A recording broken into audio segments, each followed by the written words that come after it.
সকাল থেকেই গুড়ি গুড়ি বৃষ্টি হচ্ছিল। তাতে অবশ্য ট্রেকিং করতে অসুবিধে হয়নি নাসিমের। বান্দরবানের জঙ্গলে গাইড ছাড়াই ঘুরতে বেরিয়েছে ও। এখন প্রায় সন্ধ্যা। হঠাৎ করেই বৃষ্টিটাও বেড়ে গেছে। নাসিম ক্যাম্পিং এর প্রস্তুতি নিয়েই এসেছে, তাঁবু খাটানোর জন্য জায়গা খুঁজছিল। ঠিক তখনই পুরনো কটেজটা চোখে পড়ল তার। ঘর যেহেতু পাওয়া গেছে, তাহলে এই বৃষ্টির মধ্যে শুধু শুধু তাঁবু খাটানোর কোনো মানে হয় না। খানিকটা দ্বিধা নিয়ে ঘরটার দিকে এগুলো সে। কেউ আছেন? ডাক দিল নাসিম। ডাকাডাকির পরও সারা শব্দ না পেয়ে ভেজানো দরজাটা ঠেলে ঢুকে পড়ল। ফোনের টর্চ জ্বালিয়ে দেখল ঘরে কেউ নেই, তবে এক কোনায় একটা বিছানা পাতা চৌকি আছে। তার পাশেই কিছু টুকিটাকি জিনিসপত্র। আরেক কোনায় একটা তুষের চুলা। ঘরের মালিক নিশ্চয়ই শহরে গিয়ে আটকা পড়েছে, ভাবল নাসিম। সারাদিন বৃষ্টিতে ভিজে ট্রেকিং করেছে, সুতরাং এর বেশি কিছু ভাবতে পারল না ও। দ্রুত চুলাটা জ্বালিয়ে দিল।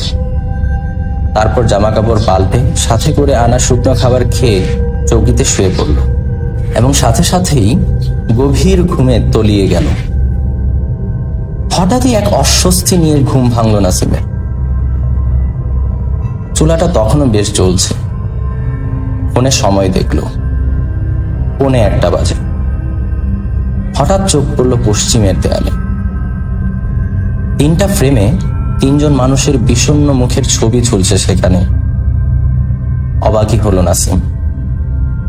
রং তুলিতে আঁকা এই ছবিগুলো এই গহীন পাহাড়ি জঙ্গলে এলো কিভাবে?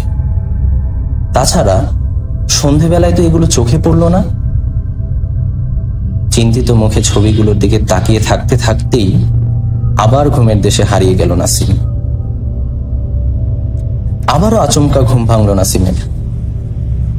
ফোনে সময় দেখল, সকাল হয়ে গেছে, কিন্তু চুলার নিভু নিভু আলো ছাড়া আর কোনো আলো নেই ঘরে। পশ্চিমের দেয়ালে চোখ পড়তেই চট করে বিছানা ছেড়ে উঠে ছবিগুলোর দিকে এগিয়ে গেল। আরে, ছবি তো এখন 4টা। নতুন যোগ হওয়া ছবিটা তার নিজের। বাকি 3টা ছবির মতো তার ছবিটাও ভীষণ রকমের বিষণ্ণ। ভয়ে গা শিরশির করে উঠল নাসিমের। অস্বাভাবিক কিছু ঘটছে এখানে। দ্রুত পালাতে হবে। কোনো মতে ব্যাগটা নিয়ে দৌড়ে বেরোতে গিয়ে সে আবিষ্কার করল ঘরটার কোনো দরজা জানালাই নেই। নিরেট পাথরে বাক্সে আটকা পড়েছে নাসিম।